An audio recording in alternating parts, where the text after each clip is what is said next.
sampai kepada Nabi Muhammad sallallahu alaihi wasallam, kita ini adalah juga pengikut-pengikutnya yang di situ tujuannya basyirau wa nadhira. Allah mengutus para nabi dalam surat Al-Ahzab ayat 89 itu, inna arsalnaka syahidan wa mubasysyiran wa nadhira. Kami utus ke kalian wahai para nabi menjadi saksi bahwa ayat-ayatku sebagai pemberi peringatan dan kabar gembira kepada mereka.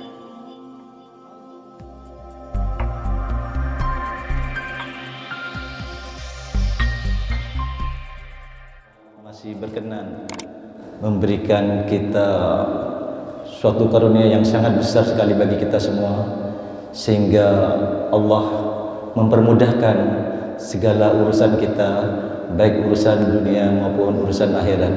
Termasuk di dalamnya adalah menghadiri pengajian rutin pimpinan cabang Muhammadiyah Kecamatan Kota Sumeneb. Salawat dan salam semoga tetap tercurahkan kepada junjungan kita Nabi Muhammad SAW beserta para pengikutnya hingga akhir zaman. Marilah kita buka pengajian pada malam hari ini dengan pembacaan basmalah. Bismillahirrahmanirrahim. Selanjutnya pembacaan kalam ilahi yang akan dibacakan oleh Ustaz Sultan, kepadanya dipersilakan.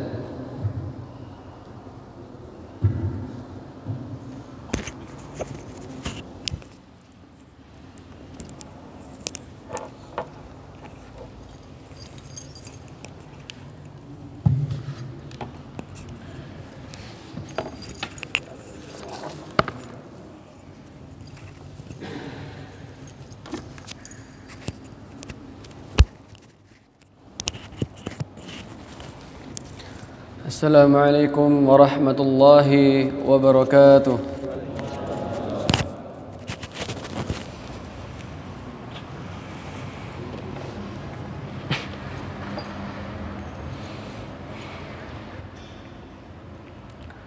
A'udzu billahi minasy syaithanir rajim.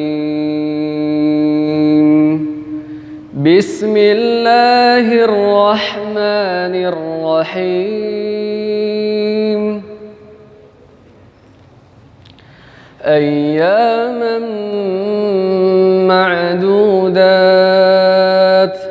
faman kana minkum maridan aw ala safarin fa'iddah أو على سفر فعدة من أيام أخر وعلى الذين يطيقونه فدية طعام مسكين فمن تطوع خيرا فهو خير له وأن تصوموا خير لكم إن كنتم تعلمون. شهر رمضان الذي أنزل فيه القرآن هدى للناس وبينات من الهدى والفرقان فمن شهد منكم الشهر فليصم ومن كان مريضا أو على سفر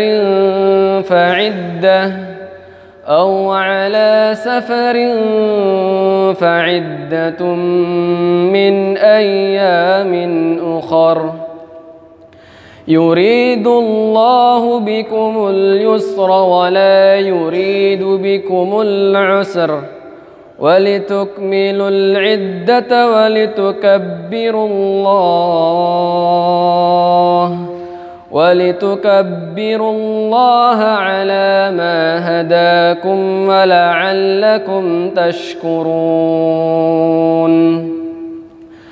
وإذا سألك عبادي عني فإني قريب أجيب دعوة الداع إذا دعان فليستجيبوا لي وليؤمنوا بي لعلهم يرشدون صدق الله العظيم. شكرا والسلام عليكم ورحمة الله وبركاته.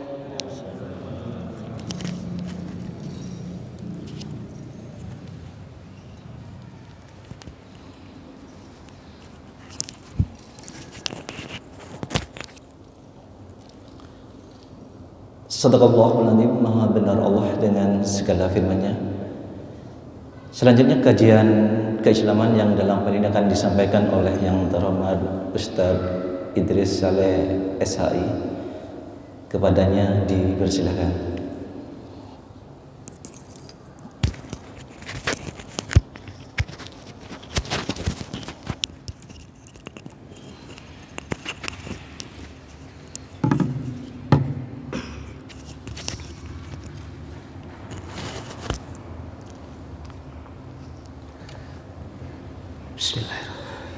Assalamualaikum warahmatullahi wabarakatuh. Alhamdulillahilladzi arsala rasulahu bil huda wa dinil haqq liyudhhirahu 'ala ad-dini kullihi wa kafa billahi shahida. Ashhadu an la ilaha illallah wahdahu la syarika lah wa ashhadu anna wa nabiyyana Muhammadan abduhu wa rasuluhu la nabiyya wa la rasula ba'da. Allahumma salli wa sallim ala hadha an-nabiyyil karim nabiyyina Muhammadin wa ala alihi wa ashabihi ajma'in. قال الله تعالى في كتاب الكريم أعوذ بالله من الشيطان الرجيم ما كان محمد أبا أحد من رجالكم ولكن رسول الله وخاتم النبيين وكان الله بكل شيء عليما. Wa qala Rasulullah sallallahu alaihi wasallam fa innal khairal hadis kitabullah wa khairal hadi hadi Muhammadin sallallahu alaihi wasallam fa innal umura muhdatsatun wa kullu muhdatsatun bid'ah wa kullu bid'atin dhalalah wa kullu dhalalatin finnar. Segala puji bagi Allah Subhanahu wa ta'ala dengan kalimat hamdalah. Pada saat ini kita masih eksis, kita masih istiqomah menjalankan ibadah ritual kepada Allah Subhanahu wa ta'ala. Salat maghrib berjamaah dan dilaksanakan nanti diteruskan dengan sholat isya berjamaah. Juga pada saat ini kita istiqomah yang dikemas dari pengajian rutinitas PCM Muhammadiyah Kota Sumeneb, istiqomah menjalankan ritual sosial yang senantiasa di tempat ini masjid makanul ilmi, masjid tempat untuk mencari ilmu, untuk menyebarluaskan ilmu. Oleh karenanya marilah kita syukuri kepada Allah Subhanahu wa ta'ala sampai saat ini kita masih diberikan kesehatan, dan kenikmatan, utamanya nikmat iman dan Islam. Salawat dan salam juga, salatullah wassalamuhu, tetap tercurahkan kepada Nabi kita Muhammad sallallahu alaihi wasallam yang sampai saat ini kita bersama-sama menikmati kebahagiaan, kesenangan dan juga kenikmatan dinul Islam, melaksanakan semua kegiatan-kegiatan ibadah dengan nyaman, melaksanakan semua kegiatan-kegiatan ibadah sosial dan ritual dengan nyaman dan nikmat, tidak ada gangguan, tidak ada halangan daripada saudara-saudara kita sesama muslim di luar, utamanya di Israel, Palestina. Mereka terhambat, mereka terganggu, terhalang-halangi melaksanakan ibadah kepada Allah Subhanahu wa taala dengan Zionis Israel itu. Ayyuhal ihwa rahimakumullah, masih dalam suasana Miladur Rasul, masih dalam suasana kelahiran Rasulullah Muhammad sallallahu alaihi wasallam yang tentunya di beberapa kajian, di beberapa majelis ilmu masih ada beberapa pendapat, beberapa kesepakatan kapan lahirnya Rasulullah. Ada yang mengatakan jumhur ulama tanggal 8, ada tanggal 9, ada tanggal 12. Yang tentunya itu bagi kita semuanya merupakan keyakinan masing-masing dan mengikuti para ulama yang terjumhur itu sendiri. Tentunya hal itu tidak penting. Yang penting pada saat ini kita meyakini kelahiran Rasulullah Muhammad sallallahu alaihi wasallam sebagai mubashshira wa nadhira, memberikan kabar gembira dan peringatan kepada kita semua. Dan itu Allah Subhanahu wa taala dituliskan dalam firman-Nya bahwa di dalam Al-Quran itu ada ayat-ayat tahdidi, ada juga ayat-ayat takwifi. Ada ayat tahdidi, yaitu ayat-ayat peringatan Allah kepada hambanya, kepada manusia melalui para nabinya. Dan juga ayat-ayat takwifi, ancaman kepada hambanya melalui pula para nabi-nabinya. Ayat-ayat tahdidi oleh Allah Subhanahu wa taala yang juga digambarkan dalam surat Al-Ahzab.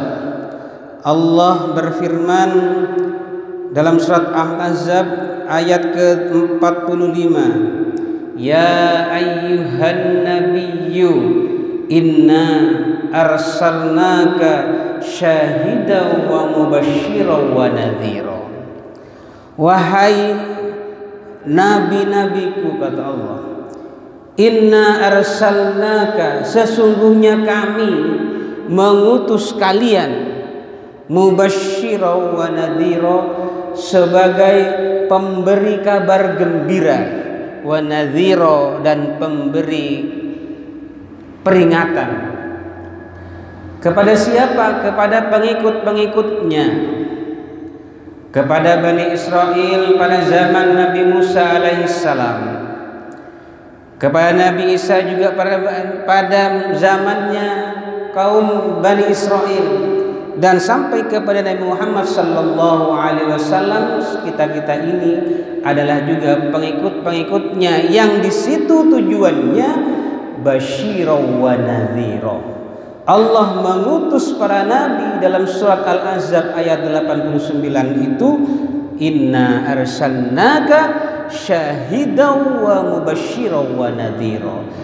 Kami utus ke kalian wahai para nabi menjadi saksi bahwa ayat-ayatku sebagai pemberi peringatan dan kabar gembira kepada mereka. Kaum Nabi Nuh memberi peringatan. Apa peringatan Allah kepada kaum Nabi Nuh ketika dilanda bencana berupa banjir, berupa tsunami yang saat itu terjadi? Itu adalah mubasysyira wa nadhira, peringatan dan kabar gembira. Apa peringatannya? Allah Subhanahu wa taala memberikan kemukjizatan kepada Nuh untuk membuat perahu besar yang itu kedepannya akan menyelamatkan Nuh dan para pengikut-pengikutnya selamat dari ancaman Allah berupa air banjir itu. Itu kabar gembira. Kabar gembiranya, Nuh diberikan kekuatan oleh Allah untuk membentuk perahu besar dan menyelamatkan kaumnya, dan peringatannya, nadhira, peringatannya diberitahukan kepada umat Nabi Nuh yang sami wa asoina, yang membangkang terhadap Nuh, yang membangkang terhadap perintah-perintah Allah Subhanahu wa taala. Termasuk juga pada saat ini di zaman Rasulullah Muhammad sallallahu alaihi wasallam, syahida wa mubasysyira wa nadhira, itu berlaku pada umat Nabi Muhammad sallallahu alaihi wasallam. Tidak hanya kepada umat Nabi Nuh, karena Al-Qur'an universal. Al-Qur'an itu berlaku sepanjang zaman. Tidak hanya umat Nabi Nuh saja, tetapi umat Nabi Muhammad sallallahu alaihi wasallam, Allah Subhanahu wa taala menegaskan, syahidan, wahai nabiku, kau adalah menjadi saksi, mubasysyira wa nadhira, aku akan memberikan kabar gembira dan peringatan kepada umat-umatmu. Umat Nabi Muhammad sallallahu alaihi wasallam yang sampai saat ini Allah pun juga memberikan kabar gembira dan peringatan. Ayo ikhwah jamaah yang dirahmati Allah Subhanahu wa taala, mari kita flashback kembali. Mari kita kembali bagaimana sejarah Rasulullah Muhammad sallallahu alaihi wasallam. Beliau ditinggalkan seorang ayah bernama Abdullah sebelum lahir. Kemudian beliau ditinggalkan seorang ibu, Siti Aminah, setelah lahir di usia 7 bulan. Ditinggalkan seorang bapak dan ibu menjadi anak yatim. Kemudian di usia 7 tahun dia ditinggalkan kakeknya Abdul Muthalib. Akhirnya dia berkumpul dengan pamannya Abu Thalib. Apa yang dirasakan oleh Rasulullah Muhammad SAW dengan keadaan gundah guladanya, dengan keadaan yang sangat miskin, dengan keadaan tidak memiliki bapak dan ibu, dengan keadaan tidak ada yang menyayangi, tidak ada yang mengasihi, tidak ada yang memelihara beliau. Beliau di usia 7 tahun sudah berdikari, sudah berkarya.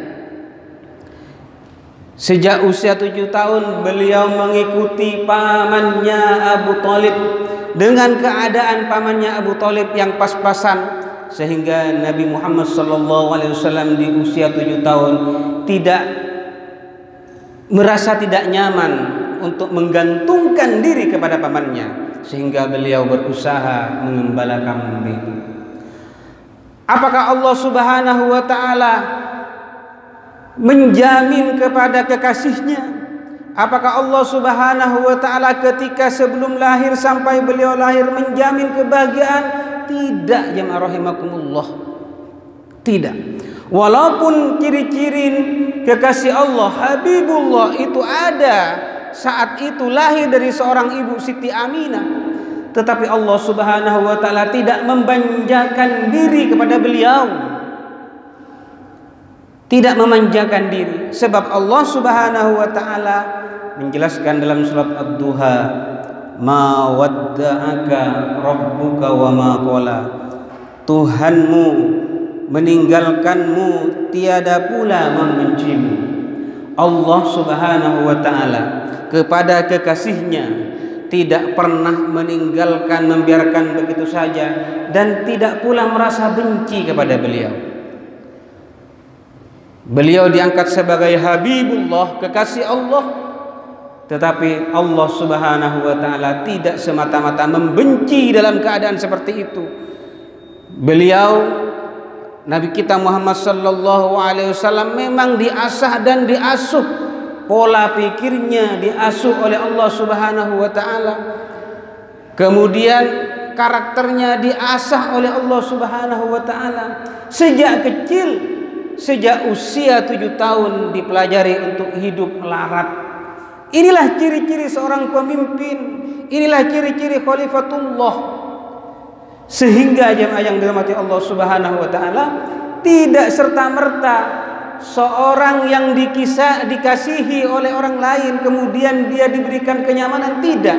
Tetapi memang Allah Subhanahu wa ta'ala betul-betul mengujinya, betul-betul menguji Nabi Muhammad sallallahu alaihi wasallam.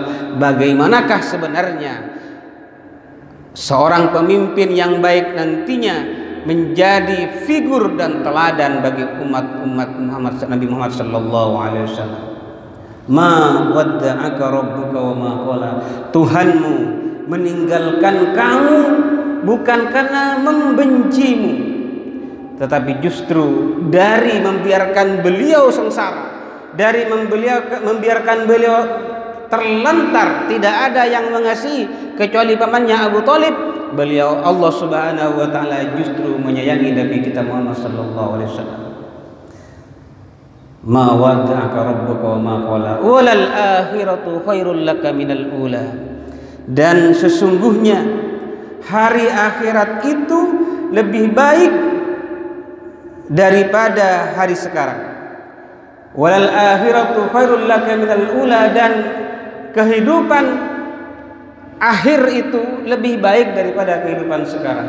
Bayangkan ayyuhal ikhwah rahimakumullah, ketika Allah Subhanahu wa ta'ala mengisyaratkan walal akhiratu khairul laka minal ula, hari akhir itu lebih baik dari hari sekarang. Artinya kalau kita tarik kesimpulan dari ayat ini, hari esok haruslah lebih baik daripada hari yang sekarang.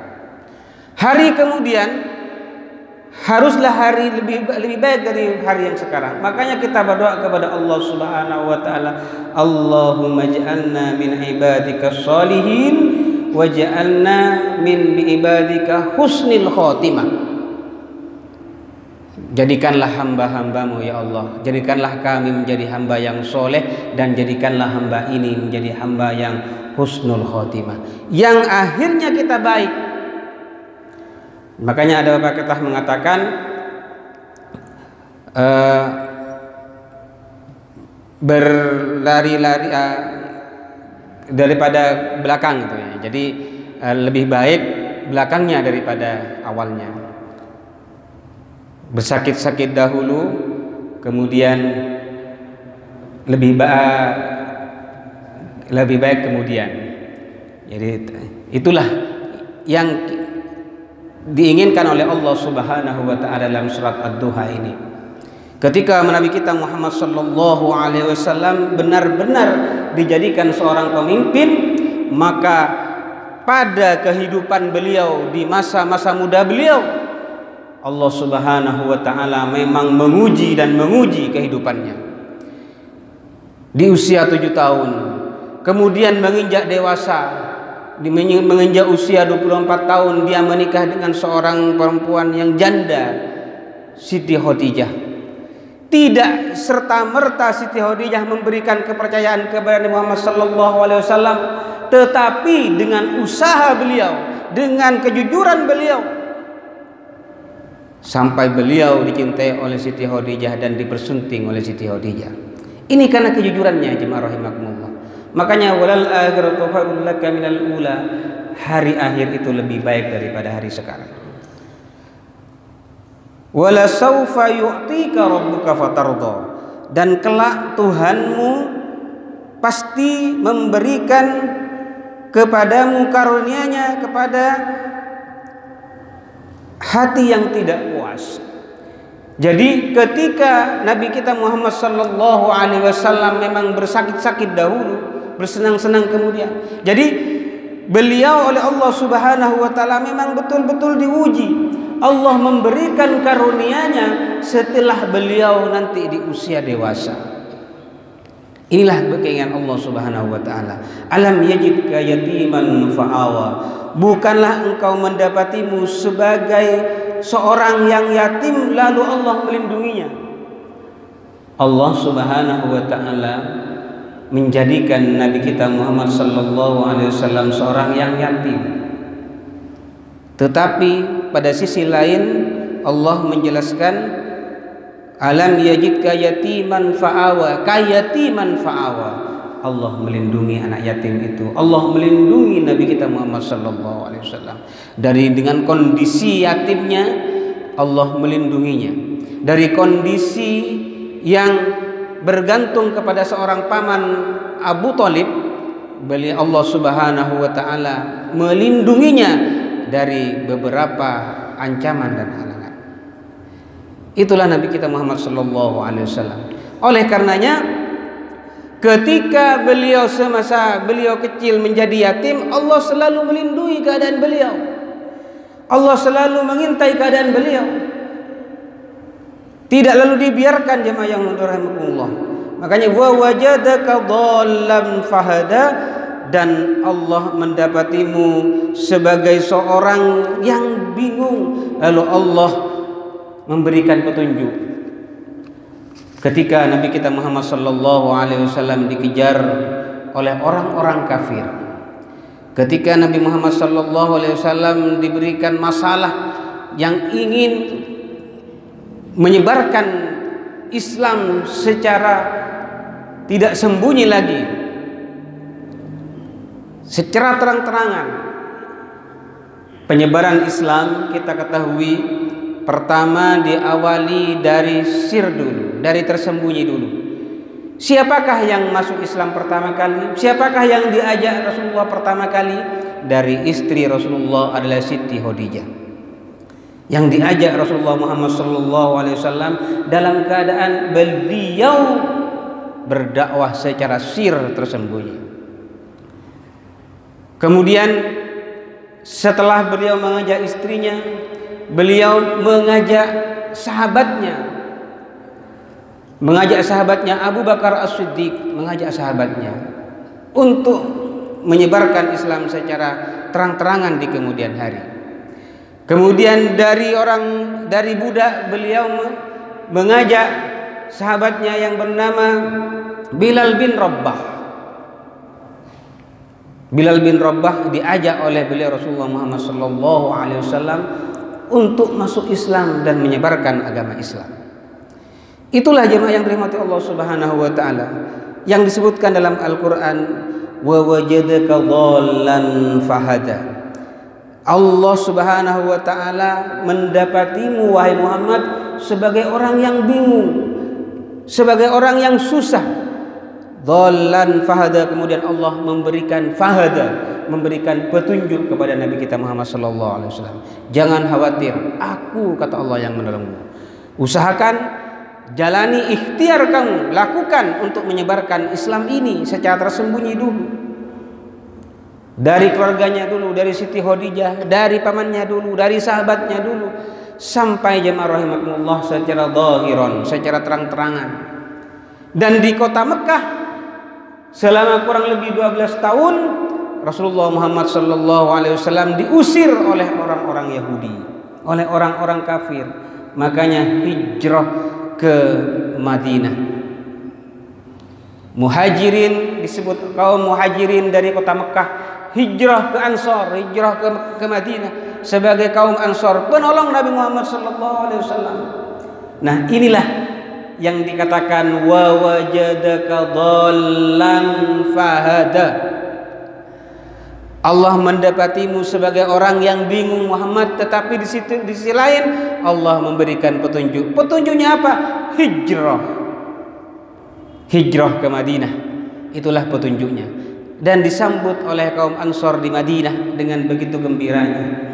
Nah, disitulah Rasulullah Muhammad SAW baru menyelesaikan dakwahnya dengan secara zahiran, terang-terangan. Dibantu oleh kaum dengan kaum Ansor itu untuk menyebarkan agama Islam sepenuhnya.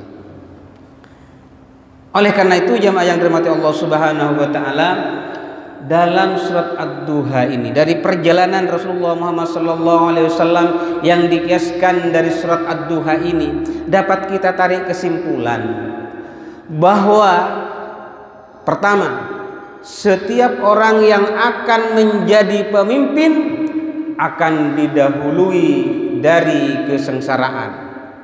Setiap orang yang akan menjadi seorang khalifah akan didahului dari keniscayaan. Pasti dia akan oleh Allah Subhanahu wa taala diuji, dia oleh Allah Subhanahu wa taala akan dicoba dengan semaksimal mungkin bagaimana keteguhan hatinya, bagaimana ketakwaannya, bagaimana keimanannya kepada Allah Subhanahu wa taala.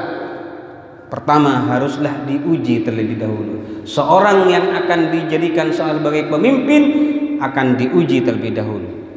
Kemudian yang kedua, seorang yang menjadi pemimpin oleh Allah Subhanahu wa taala akan mengalami kesengsaraan terlebih dahulu. Pasti dan pasti keberhasilan di atas keberhasilan, pasti ada uji coba, pasti ada kekurangan. Ketika kita menganalogikan kepada sekolah, maka ketika siswa kelas 3 ingin lulus, ketika siswa sekolah ingin lulus dari tingkat SMA, maka dia harus terlebih dahulu ikuti ujian-ujian yang dilaksanakan oleh sekolah itu.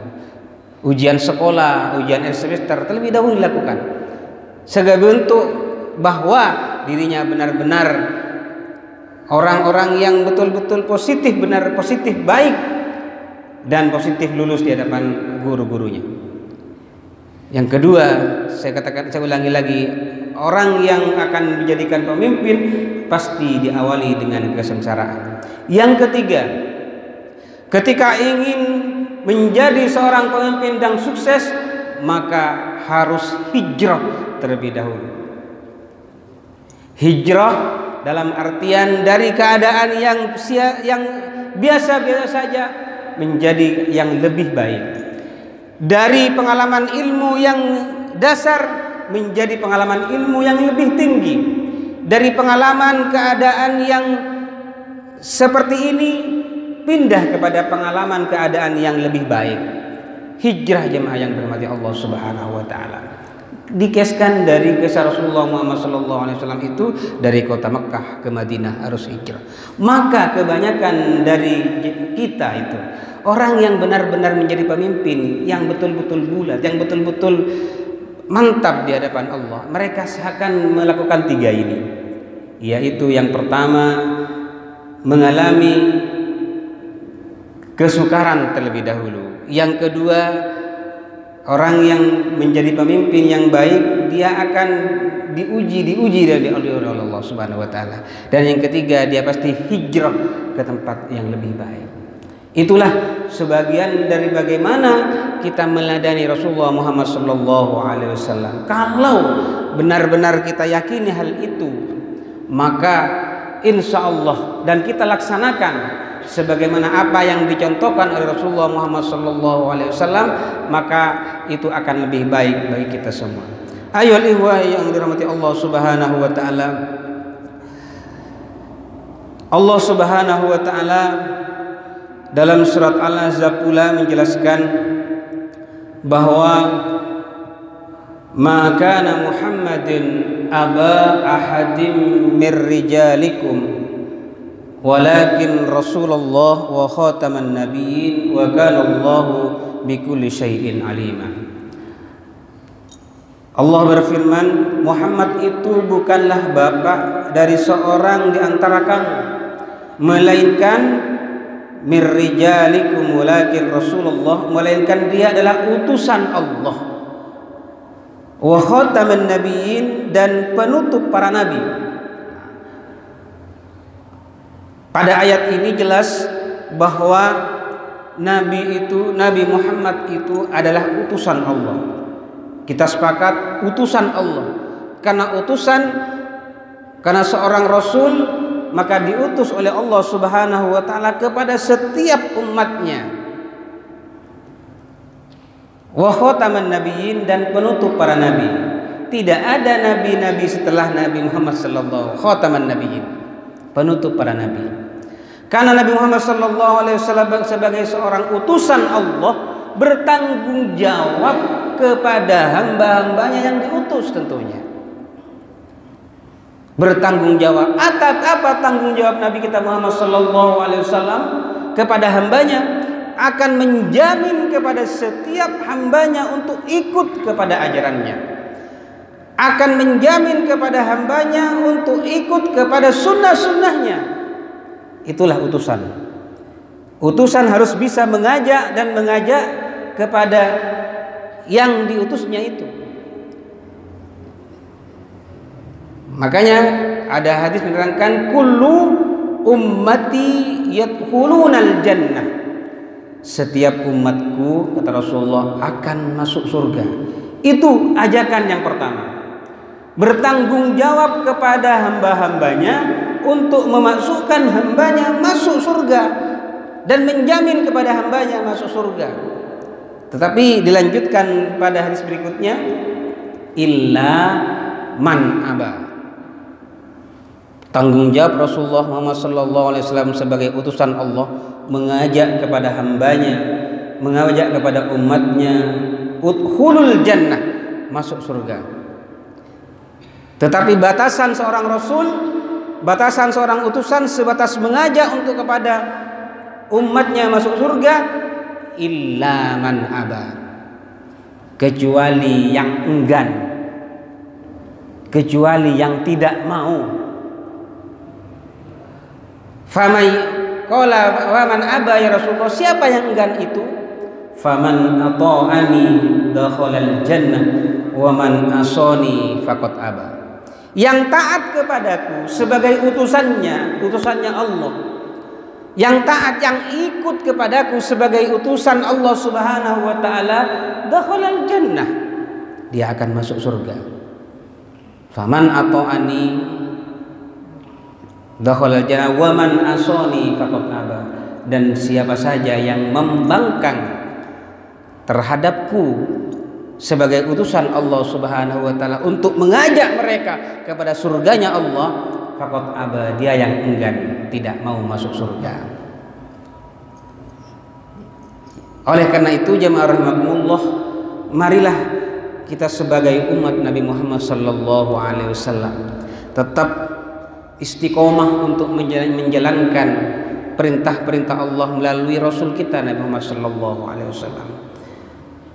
Perintah-perintah Allah Subhanahu wa taala yang disampaikan Allah Subhanahu wa taala kepada Nabi kita Muhammad sallallahu alaihi wasallam, di antaranya adalah